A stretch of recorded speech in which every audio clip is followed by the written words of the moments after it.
A palavra da segunda do nosso pastor, né? Amém, glória a Deus. Glória a Deus.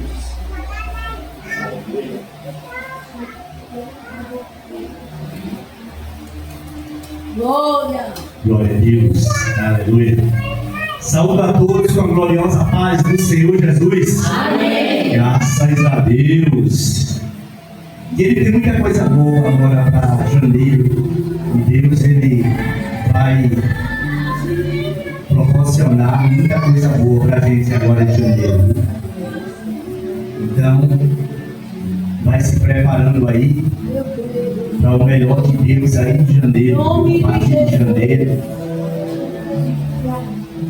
Inclusive, dia 1, bem lembrado, você está com uma oportunidade, no dia 1, primeiro culto do ano, onde vai ter o culto da... Alguém lembra? Alguém lembra ou não? Sobrenatural. O sobrenatural de Deus. É o dia 1, primeiro culto do ano. Então, se você quiser, você vai trazer um presente. Você vai escolher a quem você quer dar o presente. Pastor, existe um valor? Não. Pastor, eu posso dar uma caneta ali? Pode. Mas traga um presente. No dia 1. Escolha uma pessoa e presenteie essa pessoa. Pastor, e se eu não ganhar esse presente? Não tem problema. O importante é que você presenteou. A Bíblia diz que é melhor dar do que receber. Então não se preocupe se você vai ganhar. Se preocupe em dar. Se preocupe em presentear alguém. Amém? Então no dia 1, se você puder, traga um presente. Escolha uma pessoa na hora e presenteie. Amém? Em nome de Jesus. Dia 1, quinta-feira. Não é estipulado nenhum valor, certo? Se você quiser comprar um presente de R$1, você compra. Se quiser comprar de R$1.000, você compra, tá entendendo? Se quiser comprar um de R$50 mil, bota um lacinho, para o carro aí na frente, esse aqui é o presente. Comprei um carro e quero presentear alguém, entendeu agora? Então você está com a oportunidade no dia 1, no culto, tá certo? No final do culto, tá certo? Antes da oração, aí eu vou abrir esse espaço para presentear, para as pessoas se presentearem, porque não é uma troca de presente, é algo que você vai sentir o desejo de presentear. Pastor, eu sou obrigado, ninguém é obrigado a nada. Se você quiser, você não é obrigado, tá certo? Mas, se você quiser no dia 1, você está com essa oportunidade. E, pastor, qual a finalidade disso? No culto eu vou explicar a você qual a finalidade disso aí, tá bom? Então, dia 1, esse é um culto especial. É o culto da sobrenatural. Amém? Em nome de Jesus. Agora vamos ver a mensagem com o evangelista Alex, em nome de Jesus. Glória a Deus. Salve a todos com a graça e a paz do Senhor Jesus. Amém? Amém. Glória a Deus. Vamos abrir a palavra do Senhor lá em 1 Reis, capítulo 17 e verso 24.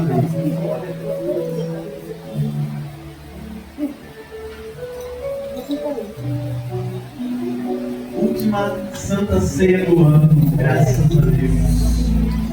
2025 de muita vitória. Aleluia. Eu escutei uma vez alguém me falar sobre algum fator motivador que pudesse nos impulsionar no dia seguinte. E certa vez essa pessoa falou assim: ó, 1 Reis 17, 24. E o dito foi o seguinte: olha, se um dia você quiser se ver motivado e com forças o suficiente para caminhar durante o dia, ter forças para seguir, se você tiver um dia ruim, hoje essa história vai ficar um pouco ultrapassada, porque o jornal meio que foi extinto. Mas se ainda existisse, a história seria o seguinte: abra e leia, mas evite as páginas de política, porque vivemos em um tempo de muita crise, muitos problemas políticos. Passe a parte política, entre na parte econômica. Não. Evite as partes econômicas, as notícias econômicas, porque as notícias econômicas podem ser boas, podem ser ruins, podem trazer problemas. As páginas policiais, pelo amor de Deus, do crime. Então, o que eu iria ler no jornal? Iríamos pular diretamente para o obituário. Iríamos ser obrigados a ler todos os nomes ali presentes. E só poderíamos parar no lêssemos todos. Mas irmão, para que isso? Para você saber que o seu nome não está. Aleluia. Glória a Deus. Seu nome não está ali. Aleluia. É porque você perdeu você. Tem Glória. motivo para caminhar no mesmo dia. Amém. Que você pode lutar no mesmo dia. Que você pode ter a oportunidade de conquistar seu sonho mais uma vez. Glória a Deus. Porque a tua história não é. Amém, meu Deus. Então, se um dia você se ver triste, lembre-se, seu nome não está no perdoado. Você tem mais uma oportunidade. Amém. Aleluia. 2025 está acabando, mas 2026 vem para te dar mais uma noite de Em nome de Jesus. oportunidade. Glória a Deus. 1 Reis, capítulo 17, verso 24. Normalmente, Reis, capítulo 17, vai falar sobre um grande herói, um grande homem de Deus. É a entrada triunfal de Elias na história da Bíblia. É um homem gigante, mas acima de tudo, um ser humano extremamente falho. Normalmente, quando olhamos para Elias, vemos os grandes fatos, os grandes feitos, as grandes obras que Deus operou sobre este homem. Aleluia, Jesus. Mas hoje vamos falar sobre a inconsistência da fé do homem. Aleluia, Jesus. Mesmo tão grande, tão poderoso, carregado aos céus sem experimentar a morte, era um homem fraquejou, sofreu das mesmas paixões que eu e você. Glória a Deus, é verdade. Passou por depressões, momentos em que ele precisou clamar aos céus por socorro. Esse mesmo homem matou mais de 900 homens numa queixada de um jumento, mas se ajoelhava diante de Deus para pedir socorro. Em 1 Reis, capítulo 17, verso 24, a palavra de Deus diz assim: então a mulher disse a Elias: nisto conheço agora que tu és homem de Deus e que a palavra do Senhor na tua boca é verdade. Glória a Deus. Pai justo, amado, santo e querido, aqui estamos, Senhor, diante da tua presença, para nada mais, nada menos do que te agradecer, Senhor. É somente isso. Glória a Deus. É só para te agradecer. Te agradeço por tudo, Pai. Tudo que o Senhor fizeste na nossa vida. Aqui já foi dito que o Senhor, Ele foi o nosso pastor durante todo esse tempo. E o Senhor não nos deixou faltar nada. Nada. E aqui estamos, ó Senhor, apenas para ouvir mais uma vez a Tua voz. Para ouvir mais uma vez dos Teus ensinamentos. E aprender mais um pouco com a Tua palavra. E que aqui não seja mais eu a falar, Senhor. Que não sejam as minhas palavras a serem ministradas, porque eu não tenho nada para os Teus filhos. Eu não tenho nada para dar se no céu não for me dado. Então que aqui apenas o Senhor se faça presente em nossa vida e que eu seja um instrumento de bênçãos para a vida dos seus filhos. É tão somente isso que eu te peço e já te agradeço. Em nome de Jesus. Amém. Pode sentar-se em nome de Glória a Jesus. Deus. Aleluia. Acredito que muitos aqui conhecem o grande Elias. Mas eu vou precisar trazer vocês para um outro Elias. Aquele que parece comigo e contigo. Não aquele super-herói que orou e desceu fogo do céu. Não aquele homem poderoso e cheio de autoridade que matou os homens. Eu vou te apresentar Elias, queridos. Mas para entender quem era Elias, a gente precisa voltar uns anos atrás para saber em que contexto ele está inserido. Porque ele não está vivendo no nosso tempo. Ele está vivendo no tempo dos reis. No tempo em que Salomão morreu e deixou o reinado. Onde o reinado foi dividido em duas nações, Israel e Judá. Onde eu tinha agora o reino do norte e o reino do sul. O reino do norte regido por Jeroboão. E o reino do sul regido por Roboão, filho de Salomão. Porém, Salomão, ao fim da sua história, ele pesou a mão sobre o povo e usurpava impostos pesadíssimos. O povo sofria na mão de Salomão no final da sua jornada. E o seu filho, rei da terra do sul, de Judá, dizia ao povo: se meu pai teve mão pesada, a minha vai ser 2 vezes a mão do meu pai. Enquanto de contraponto, Jeroboão chegava para ele e dizia: não faz isso, não maltrates esse povo, pois eles já sofreram. Tira a tua mão, porque o povo é carente e sofre. E eles entravam em conflito devido a isso. E o reino se dividiu. Aonde eu tenho agora Israel e Judá. E o reino de Israel é sobre essa história que nós vamos seguir. Pois é aqui que o povo de Deus foi alocado, escolhido, chamado. Mas foi o reino que mais deu errado. Aonde os reis não se estabeleciam. Aonde dominâncias não eram criadas, onde organizações não eram construídas, até um dado momento em que um homem chamado Agabe se torna rei e tem como esposa Jezabel, aquela que até hoje é conhecida como talvez o maior insulto dentro da casa de Deus. Quer xingar alguém? Chame de Jezabel. É o pior insulto dentro do meio cristão. Não tem algo superior. E dentro da sociedade em que Elias vivia, eu tenho agora o rei Acabe, com sua esposa Jezabel. Rei sem autoridade, sem domínio e totalmente submisso à sua esposa.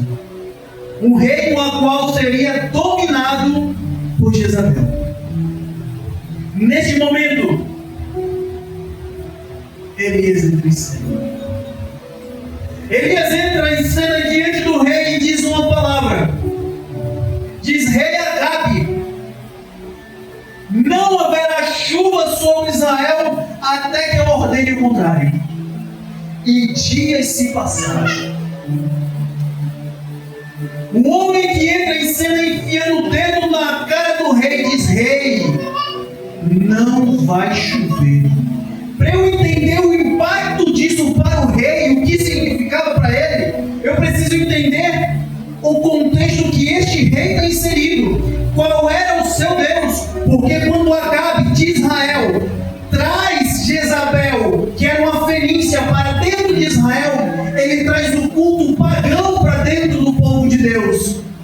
E o Deus fenício chamado Baal vem junto. E neste momento eu tenho um grande conflito dentro de Israel, aonde agora eu tenho Deus e Baal. E a maior das traições, permita-me fazer esse tipo de comparação, Porque sabe, em um matrimônio, a traição, o adultério, ele normalmente pode se dar em uma traição onde o homem ou a mulher trai e volta para casa, e tem aquela em que o parceiro ou a parceira vive a vida dupla, onde você vive com A e vive com B. Israel, neste momento, vivia uma vida dupla, pois queria agradar a Deus e a Baal. E a cultura paganista se introduzia em Israel. Mas eu preciso entender quem é Baal. Baal para os fenícios era o Deus da agricultura. E eu entendo que o meu Deus, ele precisa passar uma mensagem para aqueles que estão recebendo. Lá no Egito, quando Moisés vai até Faraó e chega para ele e diz: Faraó, eu preciso tirar o povo daqui dentro, porque o meu povo está sendo escravo e eu preciso de liberdade. Eu preciso ser livre. Faraó diz: vai não. E começa a vir praga 1, 2, 3, Rio Nilo e sangue, sol escurece, filhos morrem. Mas o que significa? Por que no Egito foram pragas e por que aqui com Acabe a chuva? Por que também não foram pragas? Porque a mensagem de Deus, ela é direcionada. Aleluia! No Egito, ele falava com o faraó e dizia: sabe o Deus Nilo? Ele morreu. Sabe o Deus Sol? Ele escureceu. Sabe o Deus da agricultura? Ele morreu. Somente eu de Deus estarei vivo. Aleluia! Deus mata os 10 deuses egípcios. Quando Deus chega para ele e diz: Elias, vai até Acabe e diz a ele que a chuva acabou. Qual é o principal benefício para quem é agricultor? Chuva. Se não tem chuva, não tem agricultura. Baal é o Deus da agricultura. Deus disse: deixa eu te mostrar que o teu Deus não tem autoridade nenhuma aqui. Eu vou atacar exatamente aonde ele é bom. Ele não faz florescer. Quero ver agora, Senhor. 3 anos e meio vão se passar e a terra vai rachar sem uma gota d'água. O povo vai sofrer porque não tem planta que cresça sem água. Mas quem é que vai sofrer? Israel, Fenícia, Judá. Não tem água para ninguém.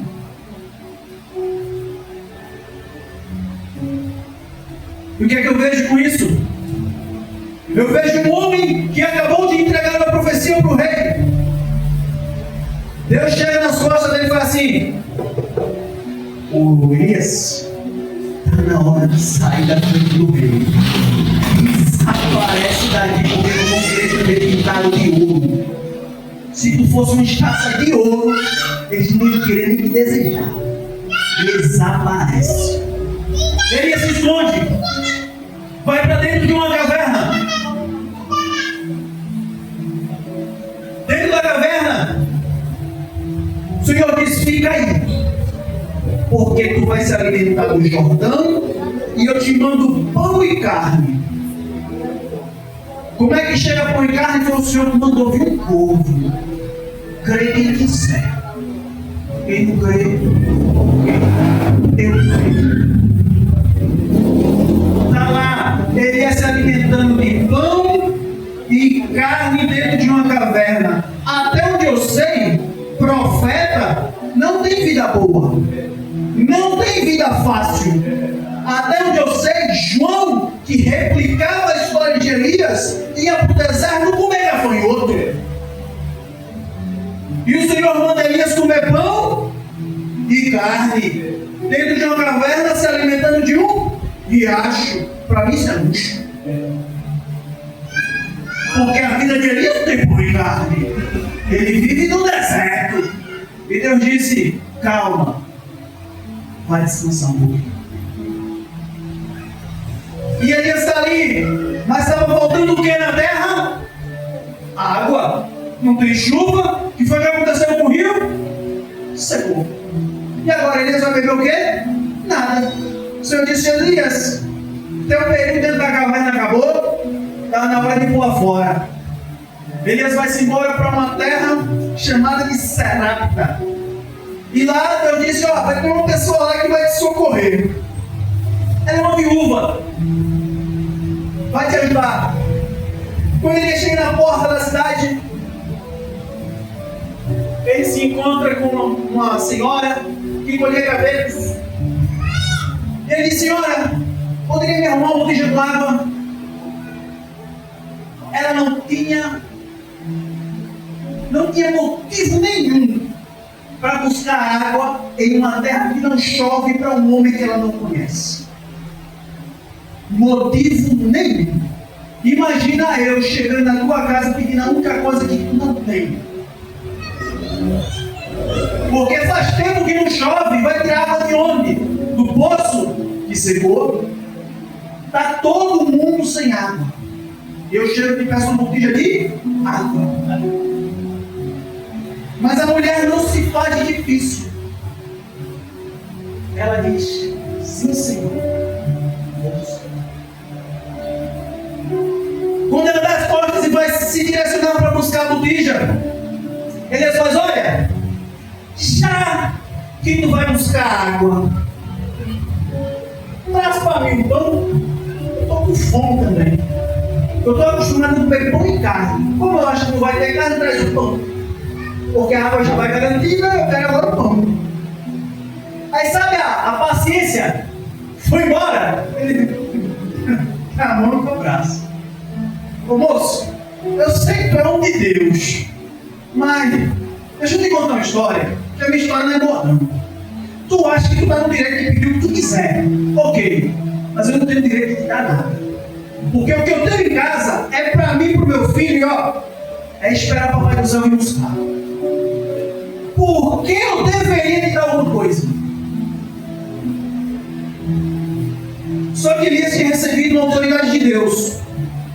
E naquele momento, Elias, tomado pelo Espírito Santo, ele disse: opa, ok, eu entendo tua dor, mas sob a autoridade de Deus, eu te ordeno, porque se tu fizeres, não faltará farinha na botija, nem azeite. Vai e faz. Quer que eu aprenda aqui?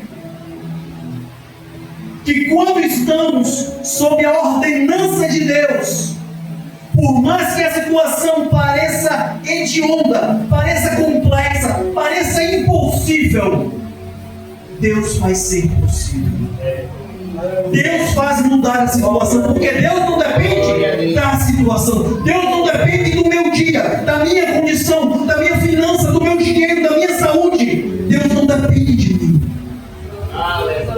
Porque Ele faz o que Ele quer, quando Ele quer. E naquele momento Elias chega para a mulher e diz: olha, eu sei da tua dificuldade, mas sobre a autoridade de Deus, vai e faz. Se tu fizer, tem farinha garantida e tem azeite garantido. Tu crê? Elias era uma figurinha marcada, porque profeta como ele não tem como se esconder, não tem como não ser conhecido, pois ele se veste diferente, ele anda diferente, ele fala diferente. Elias não era alguém que podia se enclausurar dentro de um espaço e não ser conhecido por ninguém. Aquela mulher entendeu, ela disse: esse é o mesmo que não fez chover. Então, se ele veio para minha casa, eu vou aproveitar. Porque se esse é o Elias que não fez chover, em nome do Deus dele que não fez chover, vai fazer sobrar farinha. Todos conhecem a história. Fez o bolo, comeu, teve farinha e azeite pro resto da vida. Mas o que eu preciso puxar aqui de observação é uma situação. Essa viúva é de onde? Fenícia? Será? Não é de Israel. Será que não tem viúva em Israel para que não vá Elias abençoar? Porque Deus tirou ele da margem do Jordão, de dentro de uma caverna, para ir exatamente para o local que trouxe todo o paganismo para dentro de Israel. Israel está sofrendo por causa de uma fenícia que se casou com o rei e trouxe o paganismo para cá. Deus pega Elias, manda para lá para abençoar uma fenícia lá. Oi, tem alguma coisa que eu não estou entendendo. O que é que Deus quer me dizer aqui? Aleluia. Aprenda uma coisa, irmão. Muitas das vezes nós achamos, por simples egoísmo, que apenas nós somos fiéis e donos da verdade. E Deus tem nos mostrado que lá fora Ele tem os céus. Glória a Deus. Dentro dos fenícios Ele abomina o paganismo, mas ama os fenicianos. Aleluia. Ele odeia o pagão, Glória a Deus. mas Ele ama aqueles que são verdadeiros e sinceros. Pedro passou por uma mesma situação dessa e disse: ah não, botar meu pé dentro da casa de pagão. Eu disse: Pedro, não faças impuro aquilo que eu purifiquei. Glória a Glória a Deus. Muitas das vezes nós somos pegos com os nossos preconceitos, os nossos dogmas, as nossas definições de certo e errado. Deus não está limitado a mim e a você. Glória a Deus. Deus não está limitado a me fazer entender, te fazer entender alguma coisa. Deus disse: Elias, vai. Elias podia dizer: Senhor, Fenícia, eu estou brigando contra eles. O Senhor está dizendo que eu vou ter uma casa lá para me abrigar? Eu vou dormir com o inimigo, é isso? Sério, porque lá eu também tenho os meus. Lá eu também tenho aqueles que eu amo e que eu vou usar na hora que eu precisar. Porque no momento que Deus precisou de um dentro de Israel, dentro de Judá, Deus foi buscar dentro dos romanos porque não achou. E Deus teve que tirar Paulo, um romano, para pregar a palavra de Deus, porque ninguém estava disposto a ir. E que se Deus vinha aqui e não achasse preocupado, não, a obra vai ser feita, ele vai buscar lá fora.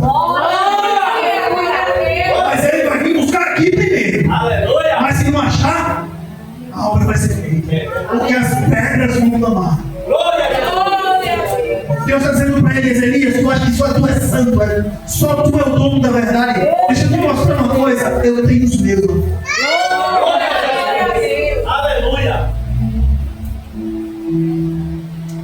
Só que Elias começa a ter alguns problemas no meio do caminho. Porque sabe uma coisa que muito começa a pesar na vida do cristão? São as responsabilidades. Às vezes nós não entendemos, nós não sabemos o plano de Deus. Muitas das vezes nós achamos que nós somos responsáveis por aquilo que Deus fez. Deus ordenou Elias a falar o que ele falou para cá. Mas quem foi que falou? Foi Elias. Quem é que estava sofrendo? Era o povo de Elias.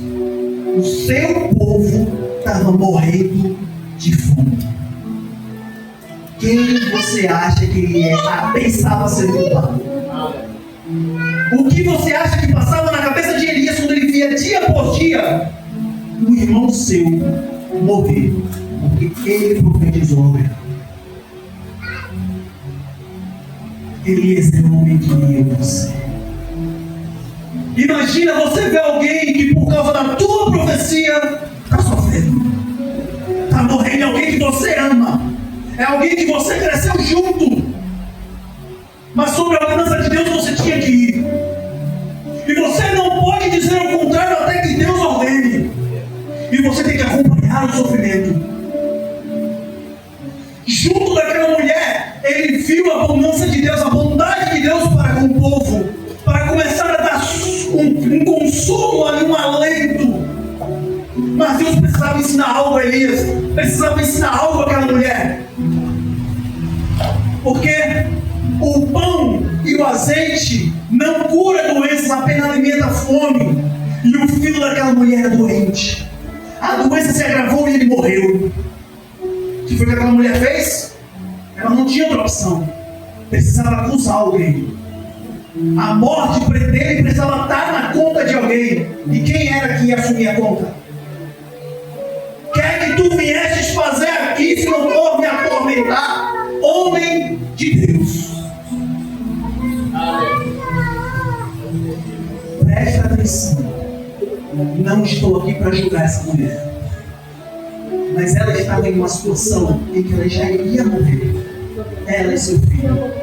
Deus os concedeu anos de vida. E ele agora morreu. Ao invés de agradecer pelo tempo sobre a excelente de vida, ela julga o profeta pela morte. Ela não agradeceu por aquela situação. Mas ele sentiu aquela dor. Porque ele passou a conviver com aquela família todos os dias. Por mais que ele soubesse que ele não tinha culpa no cartório sobre aquela morte, pois ele foi um daqueles que providenciou recursos para lá. E a palavra de Deus diz, e neste momento, isso me toca. No versículo 20 do capítulo 17, Elias clama ao Senhor dizendo: meu Senhor, também até a esta viúva com quem eu moro afligiste. Também quer dizer que tem outros. Ele está sofrendo, ele estava desesperado. Ele disse: Senhor, até aqui, aonde eu achei que eu ia ter paz, eu estou passando por essa situação, por essa condição. Eu achei que o Senhor estava querendo me dar tranquilidade, porque não é fácil para mim estar em Israel e ver meus irmãos sofrerem. Venho para cá e vejo aqueles que me acolheram morrer. Até aqui me afliges. O que eu estou fazendo de errado?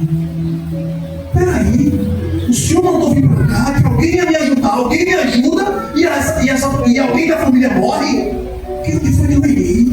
Eu quero saber isso.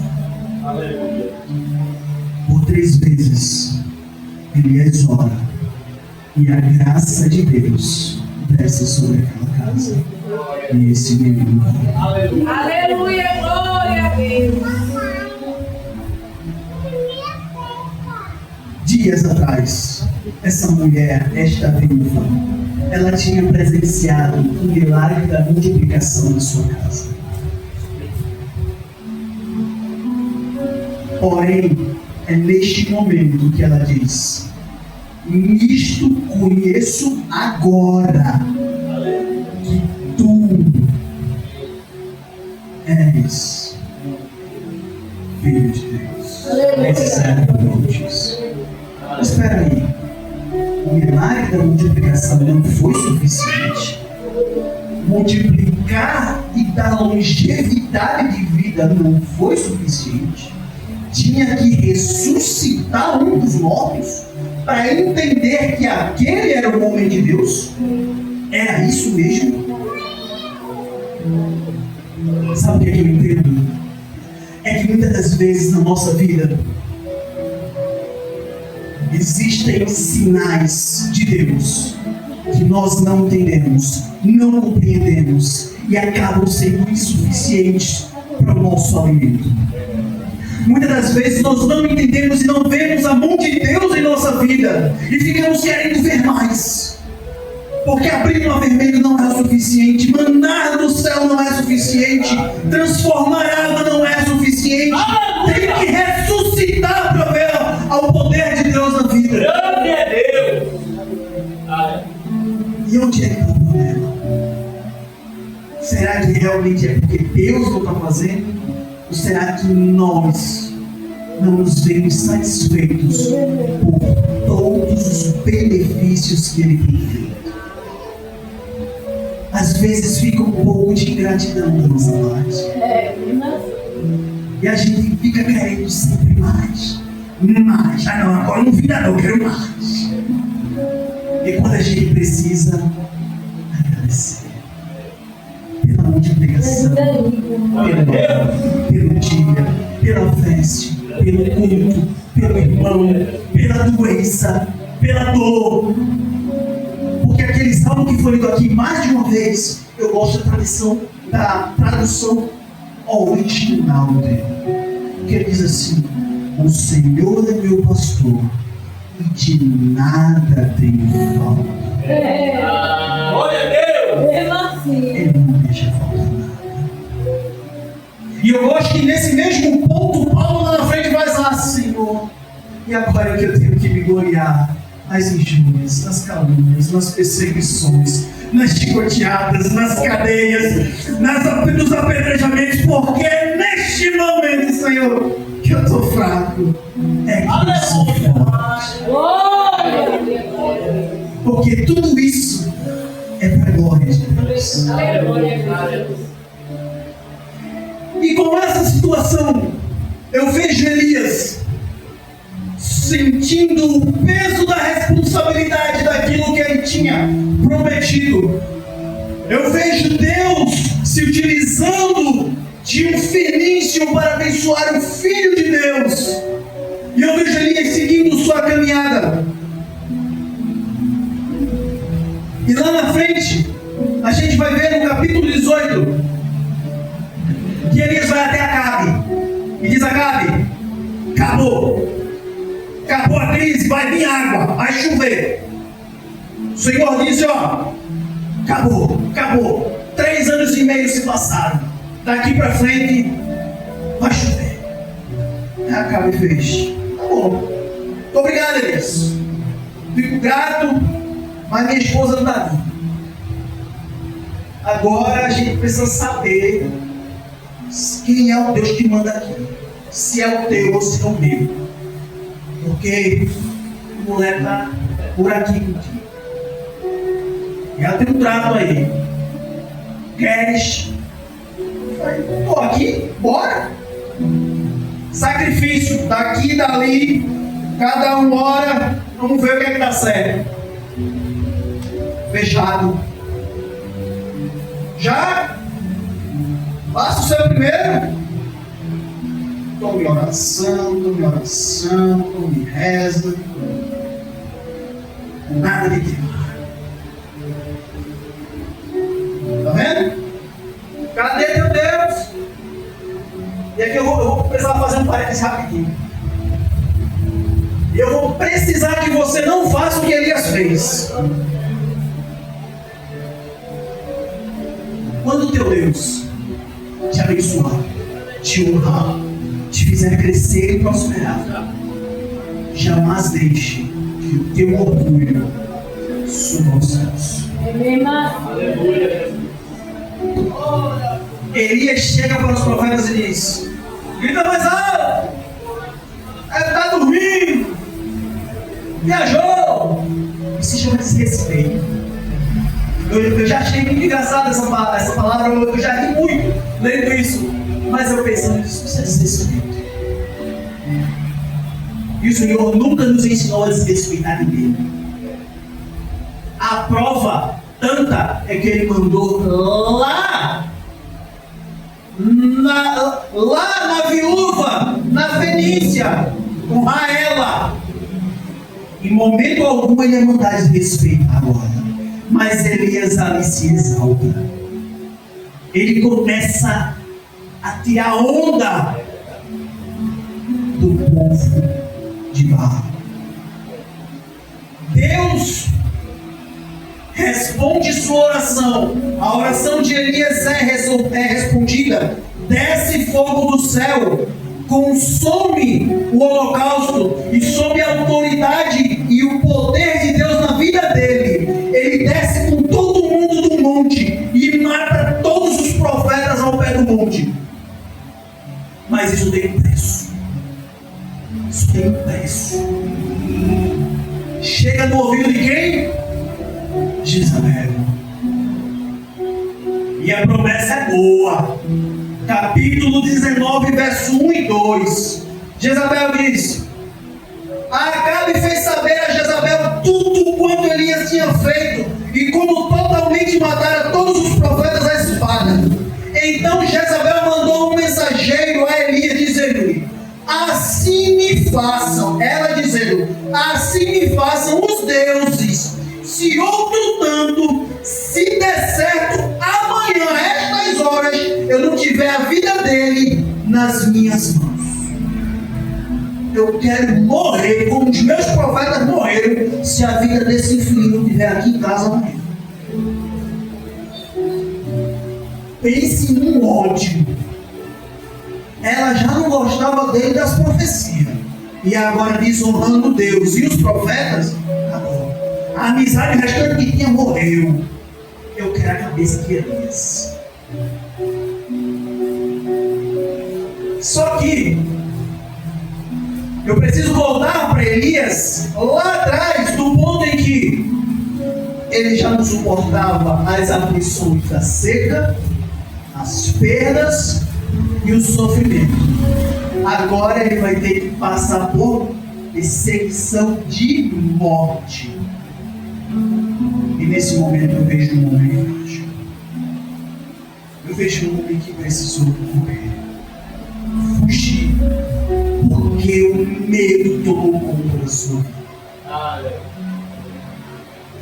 No capítulo 4, no verso 4 do próprio capítulo 19, eu vou querer que, se possível, os irmãos acompanhem comigo. A palavra de Deus diz assim: e ele se foi ao deserto, caminho de um dia, e veio, e se assentou debaixo de um cedro, e pediu em seu ânimo a morte, e disse: já basta, ó Senhor, toma agora a minha vida, pois não sou melhor do que meus pais. Ele precisava de ajuda. Ele precisava de socorro. Ele não suportava mais a pressão psicológica. Quantos de nós já não fomos expostos a condições que o nosso psicológico se abala, que os nossos nervos já não suportam mais, e nós pedimos a Deus o socorro? Ele nos pediu a morte. Ele não deu mais. Ele não entendia o motivo de toda perseguição, pois ele só fazia o que Deus pediu. Muitas vezes nós confundimos. Fazer o que Deus pede parece que sempre vai dar tudo certo. Cumprir a vontade de Deus parece que aos nossos olhos ninguém nunca vai me atingir. Eu nunca vou sofrer nada, porque eu estou fazendo a vontade de Deus. Elias morreu. E queria morrer. Eu quero te dizer que não é fácil. Nunca vai ser fácil fazer a vontade de Deus. Cumprir aquilo com o qual o Senhor nos ordena é difícil.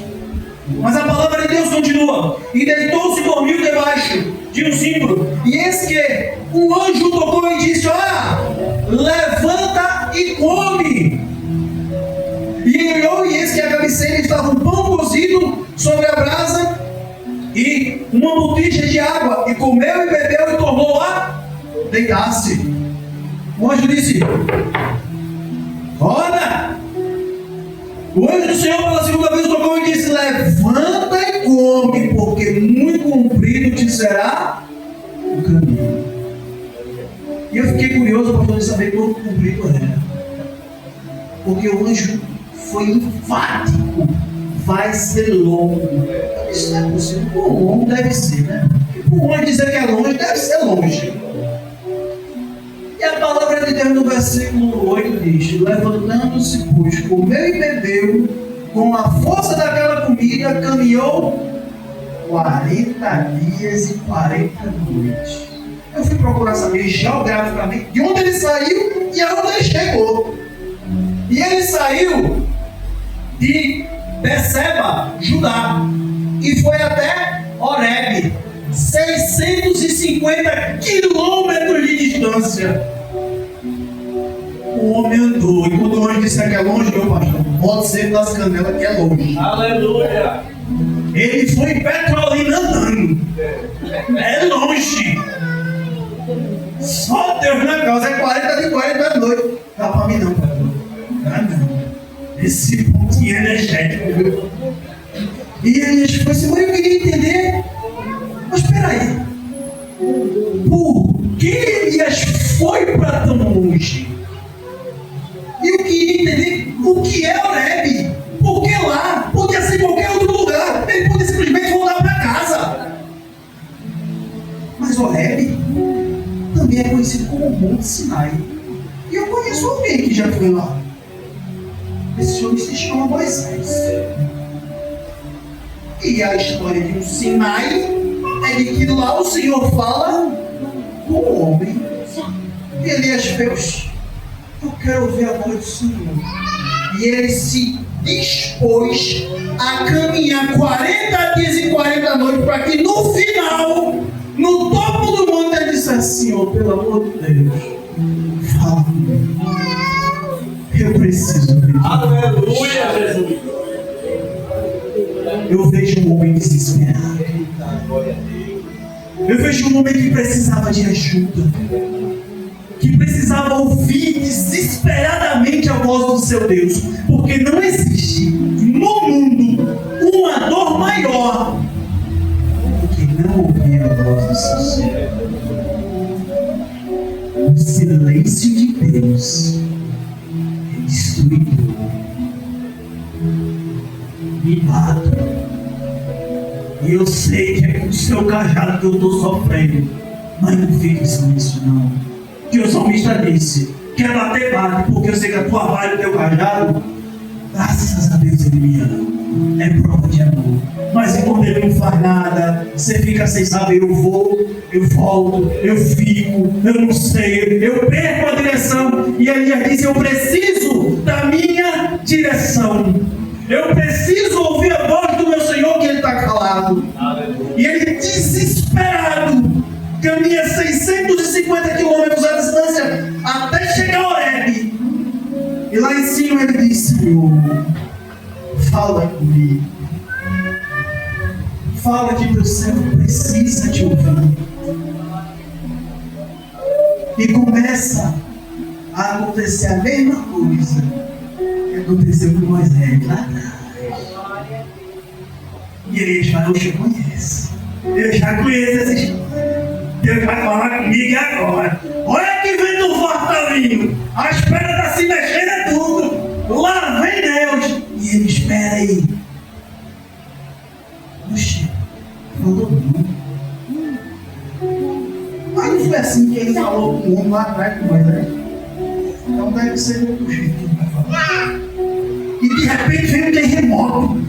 A terra começa a se tremer toda. Ele diz: oxe, Deus está descendo agora. Acabou o terremoto. E Deus também não foi. Veio fogo do céu e a sarça pegou fogo. Ele disse: oxe, vai ser igualzinho então. E Deus não foi. Você não sabe como desesperador é isso. O silêncio de Deus é desesperador. Elias estava desesperado. E nós vamos ver esse desespero aqui, a partir do verso 12. A palavra de Deus diz: e depois do terremoto, um fogo, porém também o Senhor não estava no fogo. E depois do fogo veio uma mansa e delicada brisa. E sucedeu que, ouvindo a Elias, envolveu o seu rosto com sua capa e saiu para fora. E pôs-se à entrada da caverna. E eis que veio a ele uma voz dizendo: o que fazes aqui, Elias? É porque eu estou até agora sem entender porque tu cruzou isso aqui tudinho, subisse o monte, escondesse na caverna para falar comigo. Não estou entendendo. Eu podia ter ficado lá. Por que eu não faço aqui? Quando tu quiser falar comigo, fecha a porta do teu quarto. Glória a Coloca Deus. Deus no meio. Fala que eu sou. Aleluia. Não espere estranho. Não espere vendaval. Espere que aí Deus fala com você.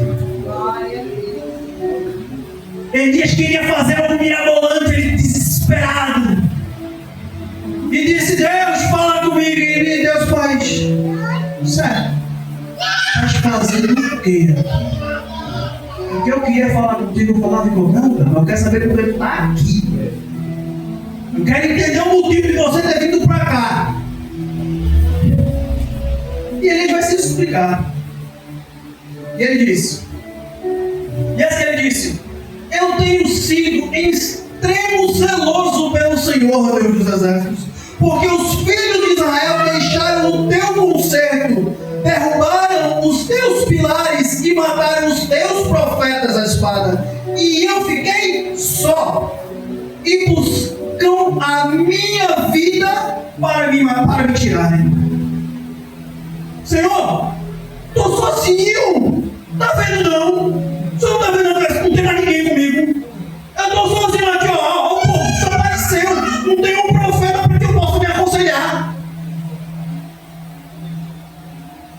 Você olha para a cara dele e diz: é o que, Deus? Tu tá pensando que tu é a última Coca-Cola desse deserto e tu tá gelado, né? Deixa eu te contar uma história. Tu não tá querendo trabalhar mais não. Esse é o problema. Tá cansado o quê? Burnout? Eu quero entender o que foi que aconteceu contigo. Tu cansou. Não dá mais pra tu não. Faz o seguinte então. Vai na cidade vizinha. Tu vai ungir um rei. Tu vai ungir um auxiliar. E tu vai ungir um profeta. Porque eu já vou mudar no teu lugar. Só pra tu entender que já que tu não quer trabalhar, eu tenho quem quer. E outra coisa, Elias. Tu tá achando que Israel acabou? Tem 7 mil de joelho que nos curvou a Baal. Se tu não quiser trabalhar, tem quem quer.